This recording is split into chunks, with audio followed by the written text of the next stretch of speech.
నమస్తే తెలుగు న్యూస్ కి స్వాగతం. నేను రూపానాథళ్ళ. అమెరికా అధ్యక్షుడు ట్రంప్ కొరివితో తలగొక్కుంటున్నట్లుంది. ఆయన ప్రారంభించిన వాణిజ్య యుద్ధం దెబ్బకు సోమవారం ప్రపంచంలోని ప్రధాన సూచీల్లో ఒకటి లాభాల్లో లేకుండా పోయాయి. దాదాపు 90 దేశాలపై ట్రంప్ భారీగా ప్రతీకార పన్నులు విధించడంతో ఇన్వెస్టర్లు బెంబేలెత్తిపోతున్నారు. ఆసియాలోని జపాన్, దక్షిణ Korea, China, Hong Kong, Taiwan, Bharat ప్రధాన సూచీలు మొత్తం కనీసం 3 నుంచి 10% నష్టాలను నమోదు చేశాయి.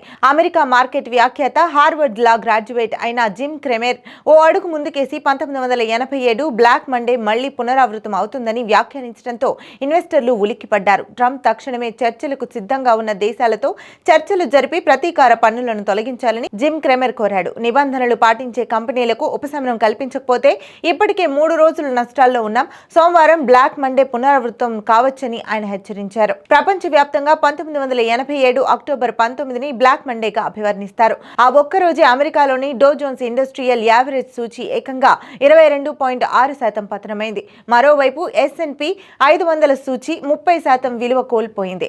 ఇది అక్కడితో ఆగలేదు. ప్రపంచంలోని ఇతర మార్కెట్లపైన దీని ప్రతికూల ప్రభావం పడింది. ఆస్ట్రేలియా, ఆసియా, ఐరోపా మార్కెట్లు విలువెల్లాడిపోయాయి. ఈ మార్కెట్ల పతనం దాదాపు నెల రోజులు కొనసాగింది. ప్రపంచంలోని అన్ని ప్రధాన మార్కెట్లు ఈ సమయంలో 20% విలువ కోల్పోయాయి. 1987 స్టాక్ మార్కెట్ పతనం ఏదో ఒక కారణంతో జరిగింది కాదు. చాలా అంశాలు దీనికి తోడయ్యాయి. బ్లాక్ మండే ముందు వరకు బుల్ మార్కెట్ జోరు కనిపించింది. దీంతో 1982 నుంచి చూస్తే చాలా స్టాక్స్ విలువ 3 రెట్లయ్యాయి. దీంతో అవి కరెక్షన్ కు గురయ్యాయి. కంప్యూటరైజేషన్ కూడా ఆ పతనానికి ప్రధాన కారణాల్లో ఒకటిగా నిలిచింది. అప్పట్లో ఇది ప్రాథమిక దశలోనే ఉంది. నాడు వాడిన సి ప్రోగ్రాం మానవ జోక్యాన్ని పూర్తిగా పక్కన పెట్టి ఆటోమేటిక్ కొనుగోలు, విక్రయాలు చేపట్టింది.